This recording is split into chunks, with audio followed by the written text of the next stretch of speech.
Have you ever wondered why the more civilized and abundant we become, the emptier people feel?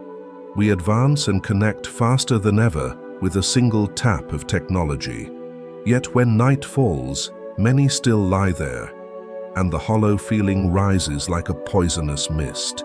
Clearly, we do not lack comfort, information, or noise. What is running out is meaning. And when meaning withdraws, we begin to feel a vague weariness, living on autopilot, staying busy to avoid the question, what am I living for? Nietzsche foresaw it. When society stops placing its life on a sacred axis, a void opens up. Inside that void, people replace meaning with pleasure, consumption, performance, and a curated identity. But the more they try to fill it, the more it leaks, and the meaninglessness spreads inside you. If you have ever felt that everything looks fine on the outside while the inside is empty, then this is not just your story. This is the symptom of an era. Today's video is not only about nihilism. We will go deeper into the kind of person nihilism creates and the way it takes over an entire society. Stay to the end, and you will see the trap most people are caught in, the way out Nietzsche offers, and a ruthless test that can expose instantly whether your life is truly worth repeating. Number 1. Symptoms of nihilism. Nihilism does not enter your life with a declaration. Nihilism arrives like a thin veil of fog, covering everything until you realize you are alive, but no longer feel alive. You still work, and each day passes as usual. Yet somewhere, a part of you steps back and watches like an outsider. Nietzsche names this mechanism with a definition so cold it is chilling. What does nihilism mean? That the highest values devalue themselves. The aim is lacking. Why? Finds no answer. This is the sign that the values that once supported life are losing their weight, and the soul falls into a state where there is no longer a strong enough why to keep moving. You can see the first symptom in how modern people treat time. In the morning, your hand reaches for the phone as a survival reflex. People are not looking for information. They are looking for the feeling of being filled. It is like pouring sand into a cracked vessel. The more you pour, the more you hear the echo of emptiness inside. You do not feel a sharp pain. You feel numb. You no longer panic. You are left with a nameless fatigue, as if the mind has run a long distance with no destination. The second symptom appears the moment you achieve what you once thought was the destination. You receive praise, the numbers rise, the position improves, the image looks better, and still you feel empty. That emptiness does not feel like sadness, because sadness still carries meaning. That emptiness feels like standing in a brightly lit room with no furniture, hearing only the reverberation of your own presence. You start switching goals the way you switch tabs in a browser, because you hope the next tab will give you meaning, while what you actually get is just one more reason to stay busy. The third symptom is that you lose the ability to endure silence. Silence used to be where a person met themselves, but for the modern person, silence becomes an interrogation room. When the screen goes dark, the question appears like an incorruptible witness. What am I doing all of this for? Many people do not answer that question. They block it out. They turn on music, open videos, take on extra work, drink more coffee, and extend the night out. Nietzsche sees a cold truth there. People chase pleasure because their inner life is not steady enough, and they need stimulation so they do not collapse. If you had to name the exact moment you began to get by instead of live for real, when did it happen, and what shape does it take in your life? Leave a short line, like a confession to yourself. You can recognize nihilism through a new kind of morality, the morality of being fine. People say everything is fine like a mantra, while their eyes have already lost their fire. People fear tragedy, risk, and commitment, and they fear irreversible choices, because those things demand a value great enough to trade for. When there is no longer a value great enough, people choose safety and then call it happiness. But a happiness you never have to fight for is rarely deep enough to hold you through nights. When nihilism spreads, it not only produces depression or anxiety, it produces a type of person who lives in a state of permanent provisionality, always postponing real life and living through a preview version. Nietzsche wants you to look straight at this, not to despair, but to wake up. Because the moment you realize the emptiness is not a personal failure, but the sign of an age, you stop hating yourself and start asking the right question. Who took your why? And do you have the courage to create a new why? Number 2, cause 1, the death of God. Nietzsche says, God is dead, not because he wants you to become an atheist.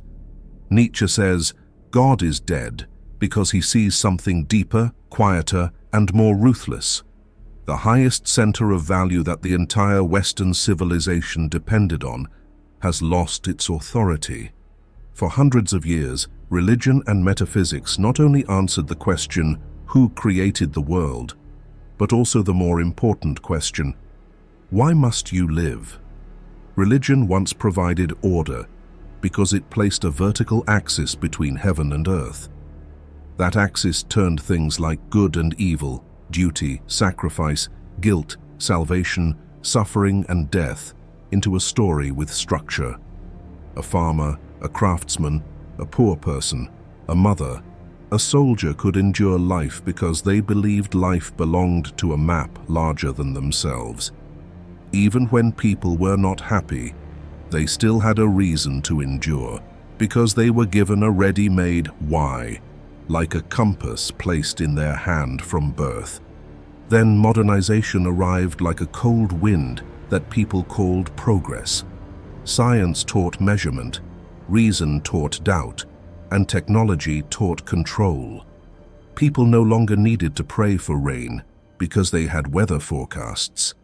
People no longer needed miracles to heal illnesses because they had medicine. People no longer needed myth to explain thunder because they had physics. Sociologist Max Weber called this process the disenchantment of the world because the world became explainable and calculable.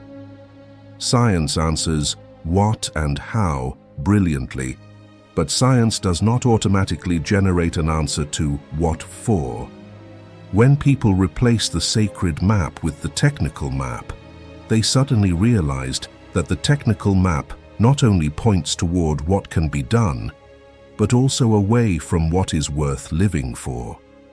Nietzsche saw that paradox as a crack running through the modern mind. People kill God by treating everything sacred as superstition, by the pride of reason, by the confidence that belief can be replaced with data. People often think they will be free once they remove God, but Nietzsche understands that such freedom is like tearing off the roof in a storm and calling it no longer covered. A person stands under the wide sky and begins to shiver. A person can run everywhere and still have no destination. That is why Nietzsche makes the reader feel a chill when he raises a question not about God, but about the horizon. Nietzsche poses that question into a striking cinematic image, the madman carrying a lantern in broad daylight. When Nietzsche has the madman cry out, "Who gave us the sponge to wipe away the entire horizon?" Nietzsche is not talking about astronomy, and Nietzsche is not talking about the church. Nietzsche is talking about how people have wiped away the spiritual horizon, the boundary between what is worth living for and what is merely existing. Someone can live in a city blazing with LED lights and still be lost like in a desert, because light is not direction. Someone can have a tightly packed weekly schedule and still be disoriented, because busyness is not purpose. When the foundation is pulled away, the most dangerous thing is not that people throw out every moral word, but that people keep the same moral words. Many still speak of goodness, rightness, conscience, and humanity, but many no longer truly believe in them. Sociologist Émile Durkheim described a state he called anomie, when social norms lose their binding force, and the individual falls into inner disorientation. Concretely, people have more choices than ever, yet they lose the ability to choose what is truly worth it. A person can change jobs, places to live, lovers, and belief systems within a few years, and that very ability to keep changing makes it hard to build an inner axis deep enough to stand firm. Nietzsche also saw a subtle consequence. When God dies, people will put something else in his place, and they usually do not call it religion. They call it a lifestyle, a personal truth, a new value system, an ideology, or achievement. A modern person may not kneel before an altar, but that person may kneel before fame, before approval, before the image they have built. Nietzsche does not need you to believe in a deity for you to become a worshipper. Nietzsche only needs you to lose the horizon so that you are willing to call anything the new horizon. Nietzsche does not scold people for killing God, and Nietzsche does not beg people to return to church. Nietzsche foresaw a prolonged period in which people would live on the old language of morality while no longer having the old soul to support it. Nietzsche called that a dangerous moment, because that moment opens the door for nihilism to enter by the most legitimate route, the route of losing foundations. Nietzsche does not want you to panic before that void, but Nietzsche wants you to look straight into it, because only then can you understand why modern society falls into nihilism so quickly, and why the real battle of our age does not happen in the streets, but inside the quiet question in each person's mind. Why must I live if no one is handing me the answer anymore? Number 3, cause 2. The highest values devalue themselves. Nietzsche offers a line that sounds like a cold formula, yet it explains why nihilism spreads like an epidemic. The highest values devalue themselves. A society may still speak the language of morality, but that language is like money under inflation. The paper looks the same as yesterday, yet it buys less and less. People do not realize they are growing poorer until they face a major decision and find that every option feels equally weightless. The first mechanism that allows nihilism to expand is constant relativization. Modernity turns everything into a point of view. After you hear enough phrases like, "Everyone has their reasons," "Each person has their own truth," "There is no absolute right or wrong," you may feel more civilized, more open-minded, less extreme. But if you breathe that air long enough, you begin to notice something terrifying. You lose the capacity to believe in anything all the way to the end. You start living like someone standing at a crossroads where every signpost has been torn down, and you call that disorientation freedom. People switch value systems as quickly as they switch photo filters. Today, you must live authentically. Tomorrow, you must stay positive. Next week, you must live minimally. Next month, you must be resilient. Nietzsche sees relativization not only as a change of beliefs, but as the dissolution of spiritual gravity. When every value becomes something negotiable, People begin negotiating even their own souls. The second mechanism is information overload. People today know more, yet believe less. A person reads one article about health, then sees another that contradicts it, then watches a video claiming the opposite, then hears one expert arguing with another. A mind that receives too many data points without a value system to organize them falls into paralysis. Psychologist Barry Schwartz spoke of the paradox of choice, where too many choices make people less happy, not more. In everyday life, you can see it in a familiar scene. You open an entertainment app, scroll past hundreds of things to watch, then close it because you feel exhausted and cannot decide what to watch. And you feel emptier than you did before you opened it. When the world throws countless puzzle pieces at you, but never gives you the whole picture, your mind learns a dangerous habit, the habit of doubting everything before you have the chance to truly live anything. The third mechanism is the fracture of the community.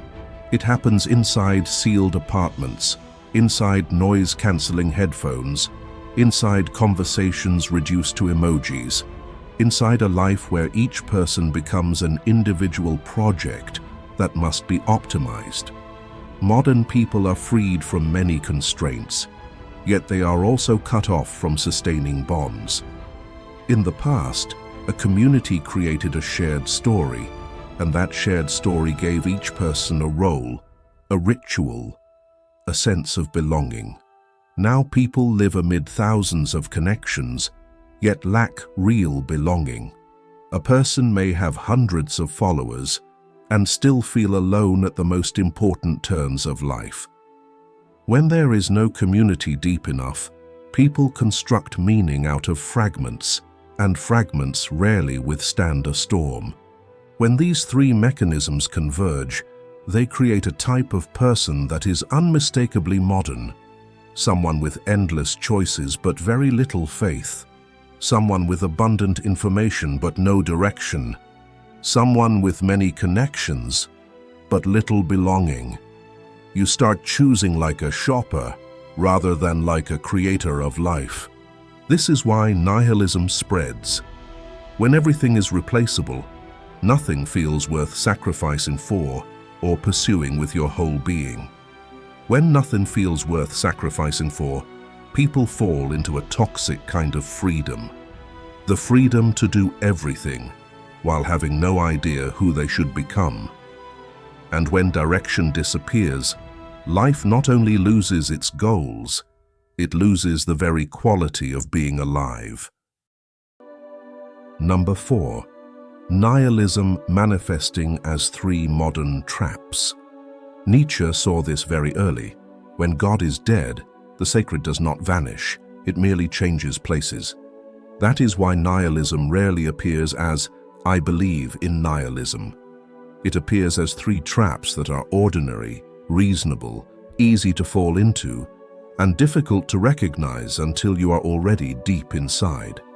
The first trap is consumerism. You can see it when someone comes home from work with an exhausted mind, opens a shopping app as if opening a secret door, and a few days later, a package arrives, and the unboxing moment feels like a small baptism. The brain lights up, the heart beats faster, and a thought slips in. Finally, I'm being compensated. But the feeling fades like smoke, and what remains is a room with more things and a soul still lacking. Nietzsche would call this a dangerous substitution. People use material goods to cover an invisible void. Someone can upgrade everything, phone, car, clothes, house, yet still cannot upgrade the answer to the question, what am I living for? Philosopher Erich Fromm once distinguished between to have and to be, between possession and being. You possess things to feel you exist, but real existence does not come from having more. It comes from becoming. This trap is subtle because it is not only shopping, It is a way of living that treats life as a chain of consumable experiences. You travel to check in, you eat to post, you work out to show, you love to tell, you live to prove. Every experience becomes content, and content becomes the yardstick. Nietzsche would recognize this as an impoverished form of the will. The more you consume, the more you need to consume, because you no longer know how to generate vitality from within. The second trap is performance and a curated identity, a new morality disguised as self-improvement. Modern society tells you that you can be anyone, yet it also whispers that you must prove it every day. You are not allowed to simply exist. You must have value. You are not allowed to rest. You must optimize. You are not allowed to be ordinary. You must be special. This is when a person turns the self into a project and life into an invisible KPI dashboard. Many people no longer ask, "Does my life have meaning?" They ask, "Am I good enough?" And that question never ends, because it depends on other people's gaze, and other people's gaze is like a warped mirror. It always distorts. You can see this trap when someone works late into the night, not because they are building something great, but because they fear being replaced. Or when someone posts a beautiful life photo and then sits there counting likes. Nietzsche would say that this is a person trading inner life to purchase an identity. A curated identity is like a polished mask, and the more you polish it, the more you fear someone touching it, because you fear the paint will crack. In this trap, you do not live to grow. You live to be seen. You no longer create value. You merely manage an image. If there is a mask you wear every day, try naming it down below with labels like the performance mask, the cheerful mask, or the strong mask. And what, beneath that glossy paint, do you fear others would see most?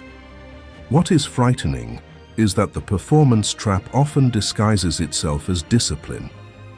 True discipline makes you stronger and freer. Obsessive performance makes you more exhausted and more dependent.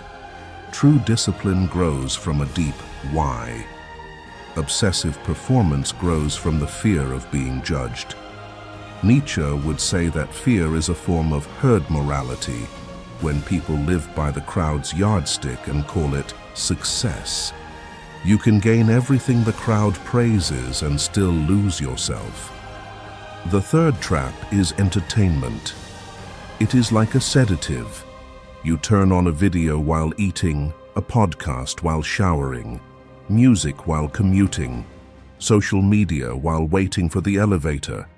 And you do it not because you love the content, but because you fear an empty moment. You fear the moment when the mind has nothing to hold on to, because in that moment, the real question will step forward. You can see this in a very modern scene. Someone lies in bed, turns off the light, then opens the phone for just a bit. And an hour later, they are still scrolling, their eyes sore, their head tired, and they do not know why they cannot stop. The brain looks for a small hit of stimulation to avoid a larger emptiness. Science talks about reward loops, variable reinforcement, and how notifications and short-form content hijack attention systems. But Nietzsche would speak in a different language, the language of the soul. A person is running from themselves. Philosopher Blaise Pascal once said that much of human misery comes from the inability to sit quietly alone in a room, and this age has turned that sentence into a global nightmare. These three traps connect like an ecosystem of nihilism. Consumption gives you the feeling of being compensated, performance gives you the feeling of being recognized, and entertainment gives you the feeling of being anesthetized.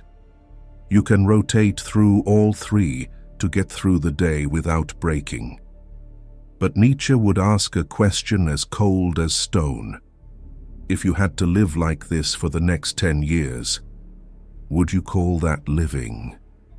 The cruelty is that all three traps give you a kind of substitute. They do not kill you, they slowly dim you. They turn life into a chain of reflexes. You can step out of these three traps not by hating the world, but by seeing the game the world is playing with your soul. Once you see it, you finally have the chance to do what Nietzsche demands of the strong. You do not only refuse false idols, you begin learning to create a meaning deep enough that you no longer need to be anesthetized. Number 5. A deeper cause. Herd morality and ressentiment. When many people hear Nietzsche speak about nihilism, they assume the cause lies only in the death of God and the collapse of the metaphysical axis. But Nietzsche also saw a deeper, more subtle layer, one that operates even when you still believe in something. That layer lies in the way morality functions as an instrument of power and in the toxic emotion he called resentment, the resentment of the powerless. Nietzsche observed many traditional moral systems and recognized a shared pattern. They do not merely teach people to live well, they also teach people to live in obedience. They run on three familiar chains: guilt, fear, and obedience. That system makes you feel wrong before you even understand what you want. It makes you recoil the moment a strong desire, a great ambition, an over-high dream rises in you. It makes you treat vitality as something suspicious and instinct as something that must be controlled. Nietzsche called this a morality against life because it does not forge people into the strong. It trains them to be manageable. A society like that will produce individuals who know how to comply, who know when to feel ashamed, who know how to punish themselves whenever they stray from the norm. Nietzsche did not deny that morality can create order. Nietzsche asked the more frightening question: does that order serve life, or does it serve domestication?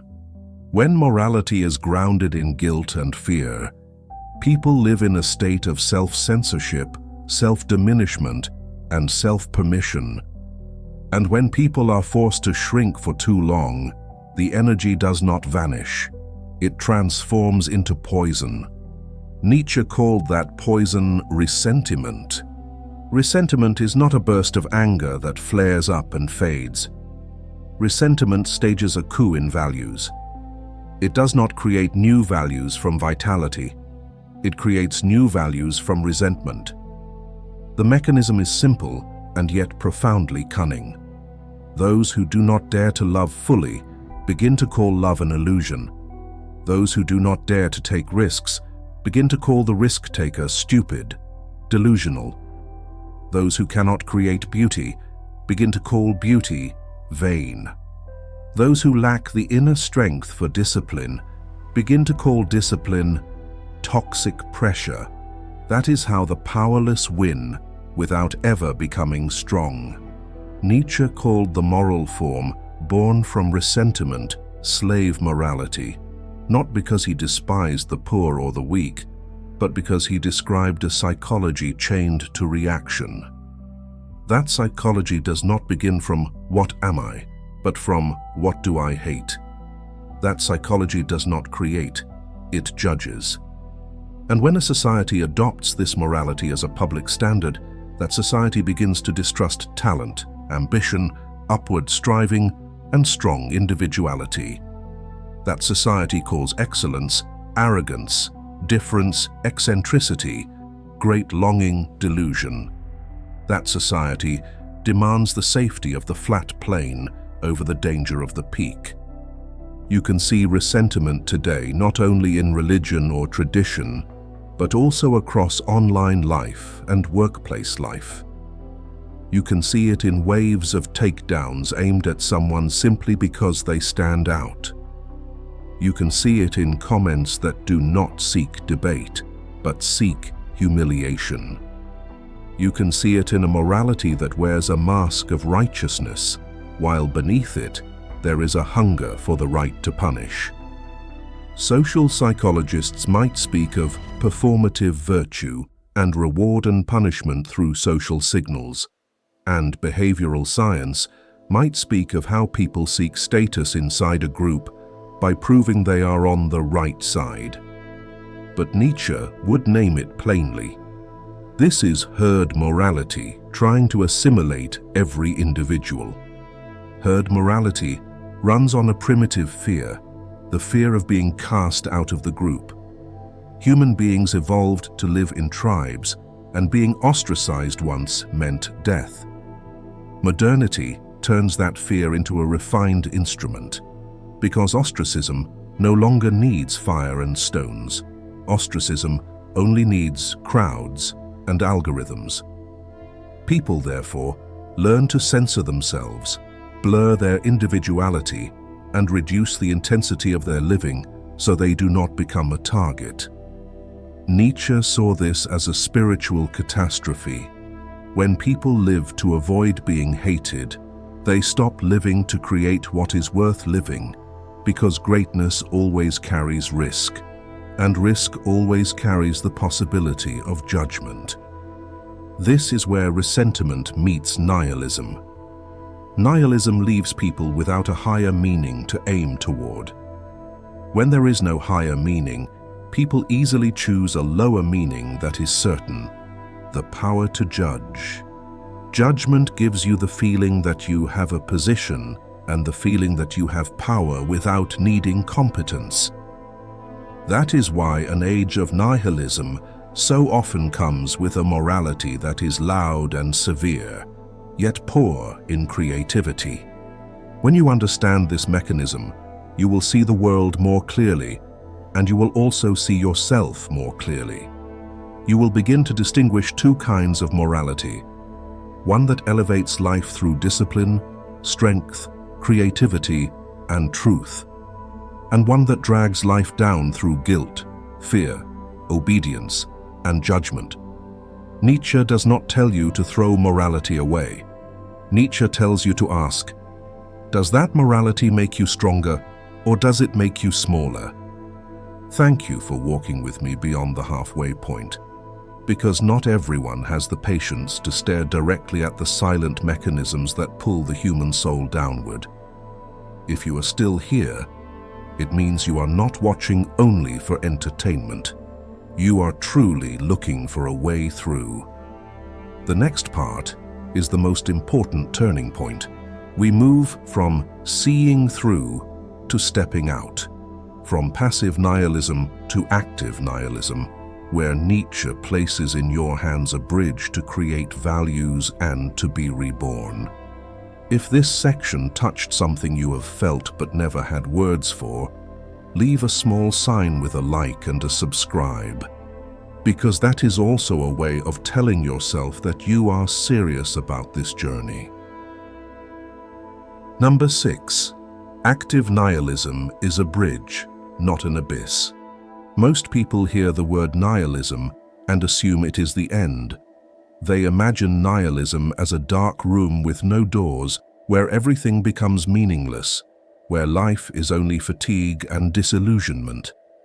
Nietzsche does not deny that darkness, but Nietzsche also sees something else that few dare to see. Nihilism can also be a threshold. If you can stand still in the emptiness long enough, you will realize that emptiness is not only loss. Emptiness is also the space where a new version of you can be born. Nietzsche distinguishes two kinds of nihilism that many people confuse. Passive nihilism appears when people see the old meaning collapse and decide to let go. Active nihilism is different. Active nihilism appears when people see the old meaning collapse and decide to dismantle what has rotted so they can rebuild everything from the ground up. Such a person does not fear the emptiness, because such a person knows that the death of a false value system is the condition for a true one to be born. Nietzsche invites you to pass through this stage of doubt as if passing through fire. You begin to ask questions you once did not dare to ask, and you ask them not to become smarter, but to become freer. You ask which values in your life are real. You ask which values make you grow larger and what makes you shrink.